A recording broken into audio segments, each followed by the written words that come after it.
y después nos encontramos que las primeras culturas presuméricas, anteriores a Sumer, parece ser que adoraban a entidades de tipo reptiloide. Tú sabes, cuando yo te hablo, por ejemplo, de las vírgenes negras, ¿sabes a qué me refiero? Sí. Las vírgenes negras, que posteriormente fueron policromadas, y son, pues voy a explicar a los oyentes, para aquellos que no sepan lo que es, una virgen negra es una virgen que aparece con el niño Jesús en los brazos, es la típica representación de la Virgen María con un niño en los brazos o en su regazo.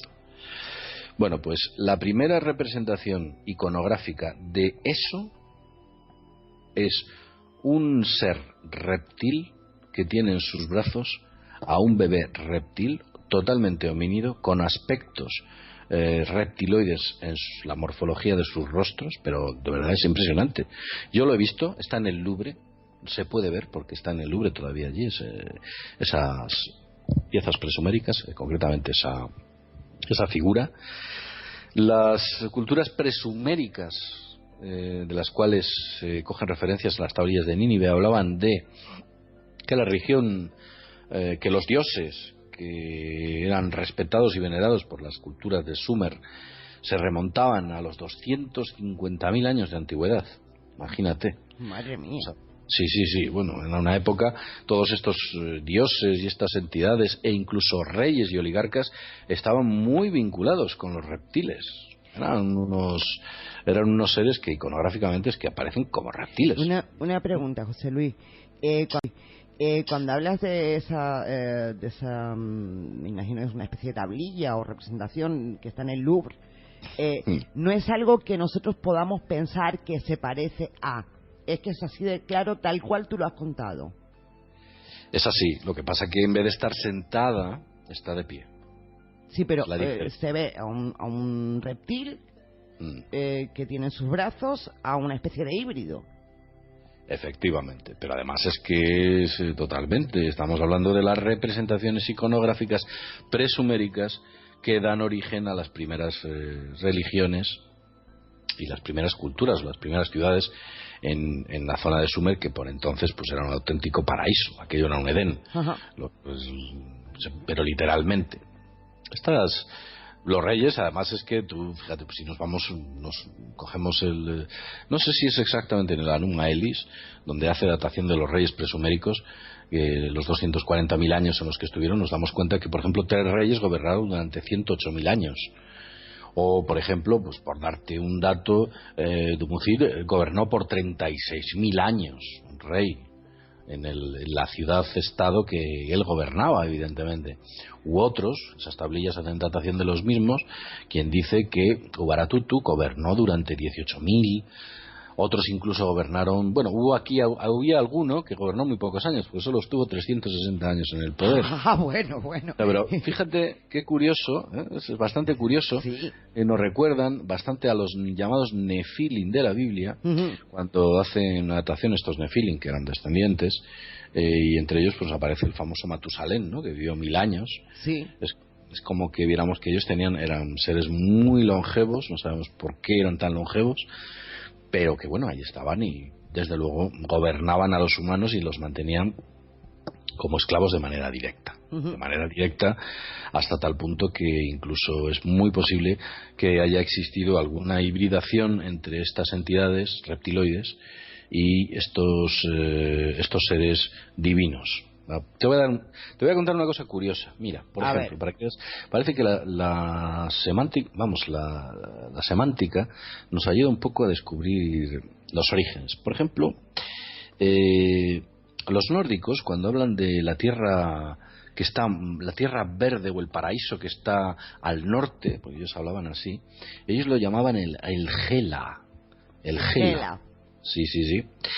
Y cuando vemos los primeros escritos como tal que existen, bíblicos, fue rechazado porque no aparece dentro del Pentateuco el libro de Enoc. El libro de Enoc existe, es concretamente en Etiopía donde es aceptado el libro de Enoc. El libro de Enoc es quizás el más antiguo de los libros sagrados bíblicos, pasa que no está dentro de la Biblia. Y Enoc dice que fue arrebatado por Dios y llevado por 2 ángeles al Hel, Él decía Uy. gel, él lo llamaba así, el gel. Qué curioso, qué cerca, ¿no? Que Sí, sí, el gel, gela, Valhalla. Valhalla, sí, Sí, efectivamente. Zambala, vemos ahí, ¿no ves una Sí. especie de como que, bueno, pues parece ser que ancestralmente se utilizaba una forma lingüística que parece ser que ha sido heredada por las distintas culturas y han identificado esa zona como el paraíso, la zona donde presuntamente vivía Dios, no sé si con minúsculas, Dios con minúsculas, vamos a utilizar Ajá. este tipo de cuestiones. Todo esto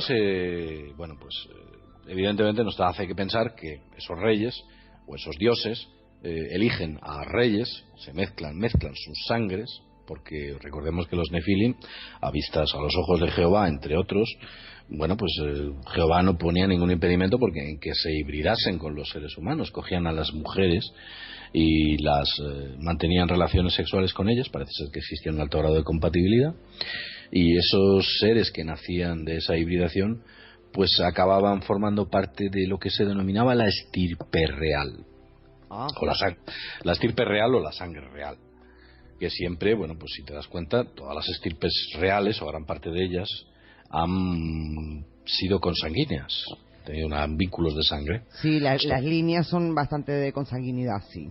Sí, efectivamente existe un importante grado de consanguinidad entre todas estas líneas sanguíneas, que curiosamente, y para dar un dato adicional, entender que todo lo que es la nobleza y los reyes y todos los emperadores y los grandes oligarcas que la humanidad ha tenido, pues parece ser que todos han estado vinculados a esa sangre azul que la nobleza siempre ha tenido.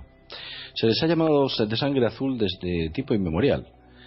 Algunos decían que era porque sus pieles eran tan blancas que las venas, bueno, pues se les veía como muy azules dentro de su aspecto. Cierto es que, y te daré un dato curioso, el color rojo de nuestra sangre es debido al óxido de hierro, hierro.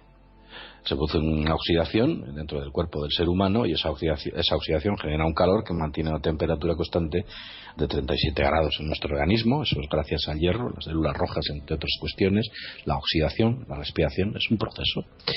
Pero por contra, los reptiles tienen un problema, y es que necesitan mantener un calor externo. La sangre de los reptiles es muy baja en hierro y tiene un alto contenido en cobre. Y es cierto que se puede observar un montón de animales reptiloides que tienen una sangre pero literalmente azulada, y eso es debido a su alto contenido en cobre.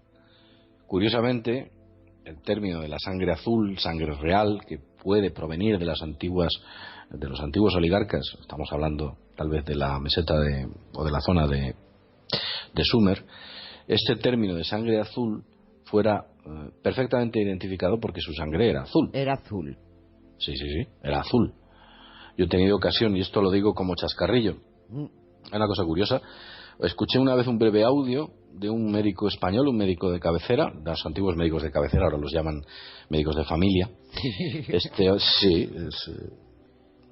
Este hombre, antes lo llamaban guerras, ahora ya sabes que lo llaman intervenciones militares. Sabes que las cosas cambian. Las cosas van cambiando, sí. Estas cosas no es que mejore, porque no mejoran. Los ejércitos ahora son tropas de paz, pero bueno, que no mejora la cosa. Sigue habiendo muertos en los conflictos que antes eran guerras. Bien, vamos a centrarnos en la cuestión de este tema que estaba comentando sobre la sangre azul. Y este médico decía algo curioso. Él decía, yo desde el ordenador de mi consulta en la Seguridad Social puedo acceder al historial médico de cualquier español, cualquier ciudadano del Estado español, menos a la nobleza. Menos a la nobleza. Ya. Él hace o dice una serie de nombres que yo no voy a decir aquí. No sé si es que los buscó dentro de su base de datos y no pudo acceder a ellos, y se da cuenta de que existe una inaccesibilidad a ciertos tipos de estudios sanguíneos de personas, sí, efectivamente. Es curioso, pero lo cuentan en modo de chascarrillo. Pero no solamente a la monarquía, sino que no podía acceder, según él, a nadie de la nobleza. a importantes personajes que están vinculados a la nobleza y a la política. No podía acceder a ninguno de ellos. Ya. Estaba censurado, no podía. No, su base de datos no le daba datos sobre los grupos sanguíneos, composiciones sanguíneas, de cualquier persona que pudiéramos considerar dentro de esta oligarquía. Y hablo del Estado español. Ya.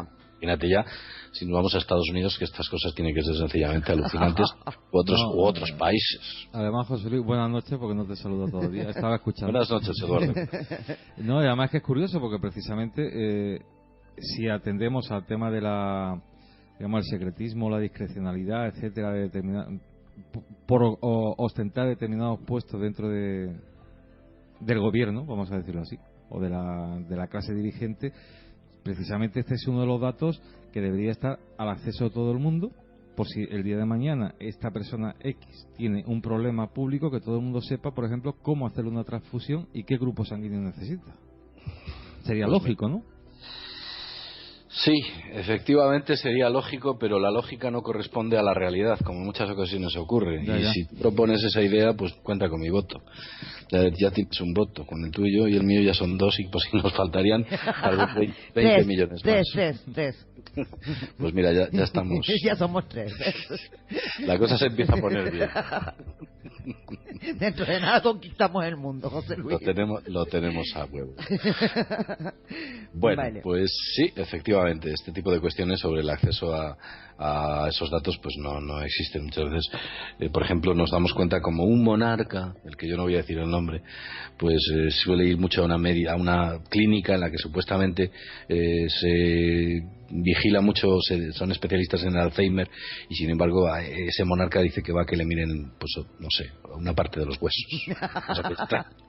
Ya, Cosas sí. muy raras, ¿no? Nos damos cuenta de que efectivamente la medicina privada tienes como un auténtico búnker en el cual todos los datos están guardados de manera absolutamente secreta, y de ahí no sale nada. Estas cosas son así. Pero bueno, vamos a dejar este tema porque el tema monárquico es muy delicado y no he dicho nombres ni dado datos. Pero bueno, ahí está. El caso es que nos damos cuenta que las monarquías que actualmente conocemos son consanguíneas, las que existen en la actualidad en toda Europa, que es donde más se conserva este tipo de tradiciones, y uso la palabra tradición porque es muy floja, porque realmente están gobernando. Realmente están gobernando en toda Europa de manera sucinta, y existen leyes que avalan ese tipo de gobernabilidad y poder sobre los poderes del Estado. Pero vamos a centrarnos en la antigua Sumer, cuando se crean las primeras culturas que existen, digamos que vinculadas a esos pueblos presuméricos que son expulsados de aquella tierra prometida, y estamos hablando ni más ni menos que del pueblo israelí, el pueblo de Judá, que vuelve a la tierra prometida. Posteriormente el templo es destruido en 2 ocasiones, y en la segunda ocasión el pueblo o los judíos son disgregados o dispersados por el mundo. Varias de las tribus, que no quedaron muchas, pero de las tribus que quedaron, unas digamos que se dirigieron al norte.